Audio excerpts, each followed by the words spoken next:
Assalamualaikum warahmatullahi wabarakatuh dan salam sejahtera.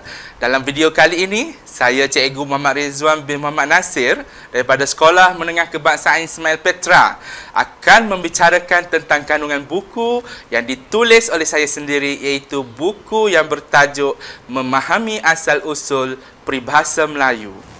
Tahukah anda, peribahasa merupakan salah satu cabang sastra Melayu lama yang tak lapuk dek hujan dan tak lekang dek panas. Peribahasa dikatakan wujud sama waktu dengan wujudnya bahasa dan peradaban bangsa Melayu itu sendiri. Skop penggunaan peribahasa terlalu luas. Peribahasa digunakan sebagai alat untuk berkomunikasi secara kiasan, sama ada menegur perbuatan yang tidak elok, memberi harapan, motivasi, menyindir, memberi arahan dan sebagainya yang dilambangkan melalui metafora. Jika diperhatikan, unsur-unsur alam kerap kali digunakan dalam peribahasa Melayu kerana ia dikatakan mempunyai perkaitan langsung dengan budaya dan cara hidup orang Melayu pada zaman dahulu kala. Peribahasa Melayu merupakan warisan bahasa nenek moyang yang turut dikategorikan sebagai warisan budaya tak ketara negara. Peribahasa Melayu harus dijaga setaraf dengan kedudukan pantun, syair, gurindam, seloka, teromba dan warisan-warisan lain yang dianggap sangat penting kepada masyarakat Melayu. Kerajaan dan badan-badan yang bertanggungjawab telah merancang dan menjalankan pelbagai usaha untuk mempromosi dan mengekalkan kelangsungan warisan negara ini. Tetapi harus kita sedari, semua ini perlu berakar tunjang di bangku sekolah lagi. Jika tidak dimulakan pada peringkat awal, tidak mustahil suatu masa nanti warisan ini akan hilang lenyap begitu sahaja dalam jiwa generasi muda. Walaupun peribahasa dikatakan wujud dalam kalangan kita. Menjadi satu kebimbangan, tuan-tuan, jika generasi muda sekarang tidak mengetahui falsafah di sebalik penciptaan peribahasa Melayu. Kebimbangan ini ada asasnya. Pada tahun 2010, dua orang pakar bahasa daripada Universiti Kebangsaan Malaysia, iaitu Nur Hashimah Jalaluddin dan Junaini Kasdan, telah menjalankan satu kajian untuk mengenal pasti tahap penguasaan kemahiran peribahasa Melayu dalam kalangan pelajar sekolah di Malaysia. Kajian ini telah dijalankan ke atas 1,523 responden yang terdiri daripada pelajar sekolah tingkatan 4 daripada 15 buah sekolah di seluruh Malaysia. Dapatan kajian ini mendapati 60% daripada keseluruhan jumlah responden, iaitu 894 pelajar gagal menguasai kemahiran peribahasa dan yang selebihnya hanya berada pada tahap sederhana. Bukankah ini menyedihkan? Hasil kajian ini membuktikan bahawa kebanyakan remaja di Malaysia masih lemah dalam aspek menguasai makna peribahasa secara abstrak.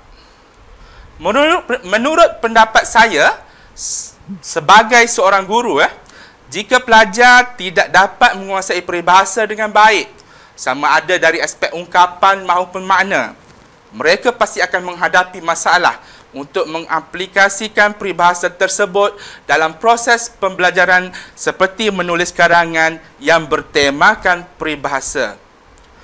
Bertitik tolak dari segala permasalahan yang telah dinyatakan tadi, maka terhasillah buku memahami asal-usul peribahasa Melayu yang bertujuan untuk memperkenalkan satu kaedah pengajaran dan pembelajaran peribahasa yang lebih bersifat konseptual dan inkuisitif, iaitu pelajar diberi peluang untuk meneroka asal-usul penciptaan sesebuah peribahasa melalui pendekatan semantik inkuisitif.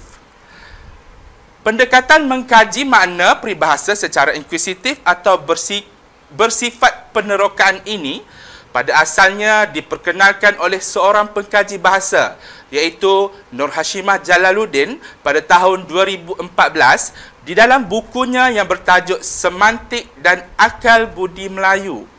Pendekatan yang dinamakan semantik akuisitif ini digunakan untuk menganalisis makna peribahasa sehingga menemui akar umbi dan seterusnya mencapai kepada falsafah dan akal budi penutur jati oleh para pengkaji bahasa.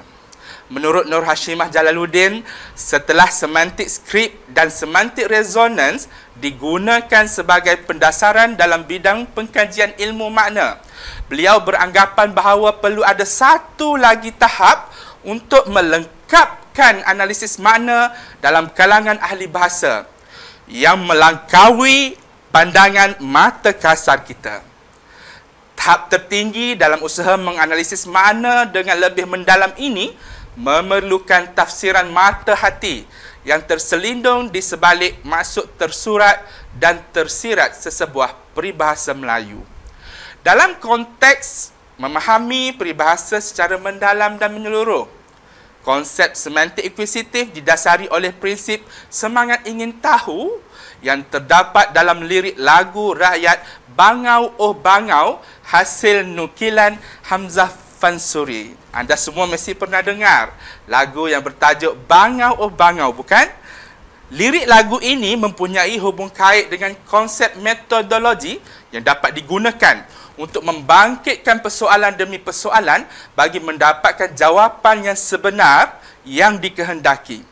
Pertanyaan kenapa, kenapa dan kenapa digunakan untuk mencungkil makna peribahasa yang dikaji sehingga menemui akar umbi sekaligus menyerlahkan akal budi penutur jati. Semantik akuisitif bukan sahaja melibatkan skrip, data, teori dan kognisi sebagai ramuan untuk menganalisis makna, malah turut mengaitkan falsafah dan akal budi penuturnya untuk mencerminkan pemikiran Melayu. Proses penganalisisan makna peribahasa menggunakan pendekatan semantik akuisitif seperti yang diperkenalkan oleh Nur Hashimah Jalaluddin dipaparkan dalam rajah berikut. Merujuk kepada rajah ini, makna peribahasa dianalisis secara 3 tahap, iaitu pada tahap pertama, kita mengemukakan semantik skrip, iaitu pelajar perlu mengetahui makna harfiah ataupun makna permukaan peribahasa tersebut terlebih dahulu. Kemudiannya pada peringkat kedua, makna peribahasa tersebut dianalisis menggunakan semantic resonance, iaitu dengan mengambil kira data, teori dan kognitif penutur. Dan pada tahap yang ketiga, makna peribahasa dianalisis menggunakan semantik akuisitif dengan mengambil kira falsafah dan akal budi penutur jati serta penglibatan kepelbagaian disiplin ilmu. Di dalam buku ini, saya telah menganalisis 17 peribahasa yang terdapat dalam sukatan pelajaran bahasa Melayu sekolah menengah. Walau bagaimanapun, dalam video ini saya akan menunjukkan kaedah menganalisis makna peribahasa yang menggunakan pendekatan semantik akuisitif dengan memetik salah satu daripada 17 peribahasa yang telah dibincangkan, iaitu peribahasa kalau tidak dipecahkan ruyung, manakan dapat sagunya. Baiklah, sekarang kita akan menganalisis peribahasa kalau tidak dipecahkan ruyung, manakan dapat sagunya dengan menggunakan pendekatan semantik akuisitif. Baiklah, pada tahap pertama, pelajar didedahkan dengan makna skrip atau makna harfiah, iaitu makna yang diperoleh daripada kamus peribahasa. Maksud peribahasa kalau tidak dipecahkan ruyung manakan dapat sagunya ialah tidak akan tercapai cita-cita ataupun hasil jika tidak mahu berusaha. Seterusnya, pelajar akan didedahkan dengan tahap yang kedua, iaitu semantik resonan. Tahap kedua adalah untuk memahami makna peribahasa melalui konteks ayat dan penggunaannya untuk memahami maksud sebenar yang ingin disampaikan oleh penutur. Semantik resonance digunakan untuk menghuraikan makna melalui perspektif kognitif. Huraian makna melalui proses kognitif bagi peribahasa Melayu kalau tidak dipecahkan ruyung manakan dapat sagunya dapat dilihat melalui penggunaan ayat contoh berikut bagi menghubungkan makna peribahasa ini dengan kognitif penutur. Kalau tidak dipecahkan ruyung, manakan dapat sagunya. Begitu juga kalau hendak senang, kenalah usaha mencarinya, biarpun terpaksa melalui pelbagai halangan dan rintangan, kata Abu kepada Kamal. Berdasarkan contoh ayat yang diberikan, frasa kalau mahu senang, kenalah usaha dapat dirujuk silangkan dengan makna peribahasa yang digunakan, iaitu tidak akan tercapai cita-cita ataupun hasil jika tidak mahu berusaha. Frasa kalau mahu senang, kenalah usaha merupakan premis tambahan kepada peribahasa kalau tidak dipecahkan ruyung, manakan dapat sagunya. Manakala frasa biarpun terpaksa melalui pelbagai halangan dan rintangan merupakan premis tambahan bagi membantu pendengar membaca, mentafsir maksud sebenar yang ingin disampaikan dalam ujaran tadi. Contoh ayat ini menunjukkan situasi bahawa jika mahu hidup yang senang, kita perlulah berusaha untuk mendapatkan apa yang diinginkan. Orang yang ingin mencapai matlamatnya dalam kehidupan perlu melalui pelbagai cabaran untuk berjaya. Dalam konteks peribahasa ini, untuk mendapatkan sagu bukanlah kerja yang senang kerana seseorang itu perlu melalui pelbagai peringkat kepayahan dan kesusahan sebelum sagu dapat dihasilkan. Dapatlah ditafsirkan bahawa untuk mencapai sesuatu kejayaan atau cita-cita memerlukan usaha dan pengorbanan yang tinggi. Seseorang yang malas berusaha dan takut untuk menempuh cabaran dan dugaan pasti tidak akan berjaya dalam kehidupannya. Dalam peribahasa ini, leksikal ruyung dan sagu mengandungi makna yang implisit.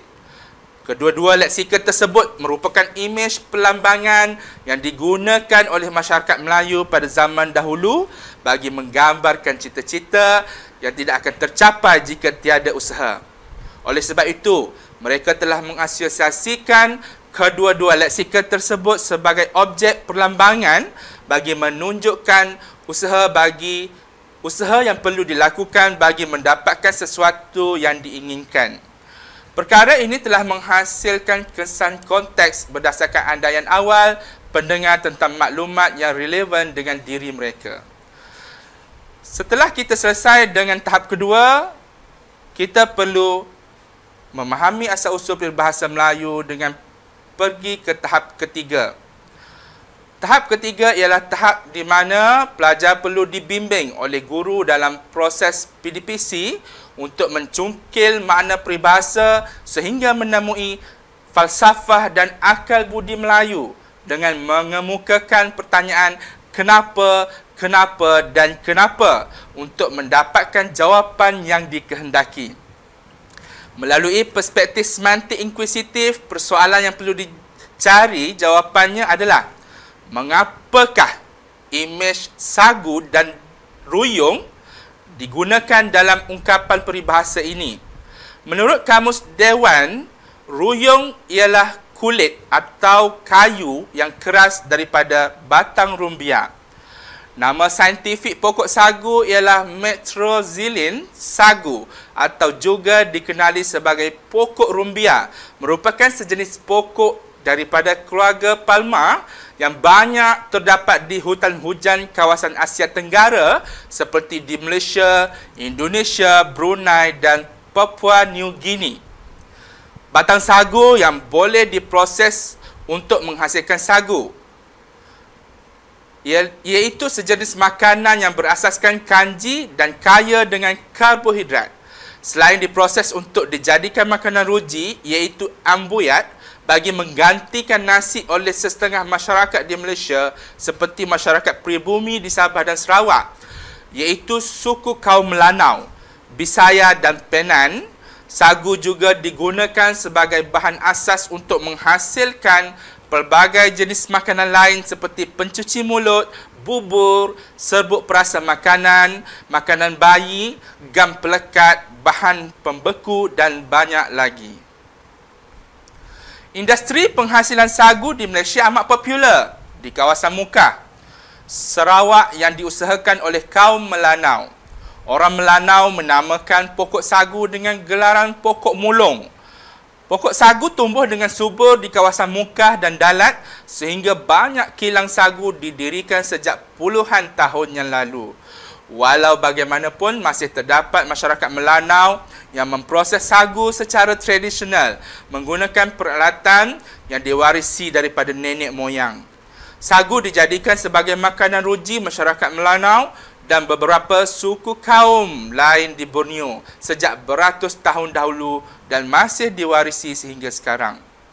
Untuk mendapatkan sagu bukanlah sesuatu yang mudah. Proses tersebut dimulakan dengan mencari pokok sagu yang telah matang di dalam hutan, menebang, memecahkan dengan membuang kulit yang keras iaitu ruyung untuk mendapatkan isi dan memotong batang sagu dengan ukuran yang sama untuk memudahkan proses penghantaran. Batang sagu yang telah dipotong akan digolek menuju ke sungai. Batang-batang sagu tersebut kemudiannya dijatuhkan ke dalam air sungai dan diikat seperti rakit bagi memudahkan batang-batang sagu tersebut ditarik menggunakan perahu atau tenaga manusia untuk dihantar ke tempat pemprosesan sagu melalui jalan sungai. Sebelum dihantar ke tempat pemprosesan, batang-batang sagu direndam terlebih dahulu di dalam sungai selama 20 hari untuk memastikan isinya lembut dan mengelakkan daripada dimakan ulat.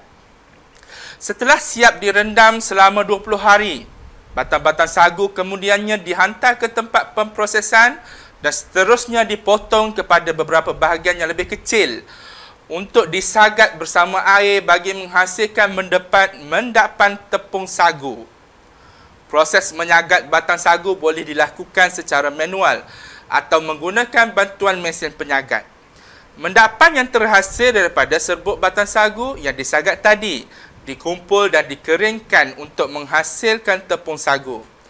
Tepung sagu yang telah kering kemudiannya diproses untuk menghasilkan biji-biji sagu atau makanan lain.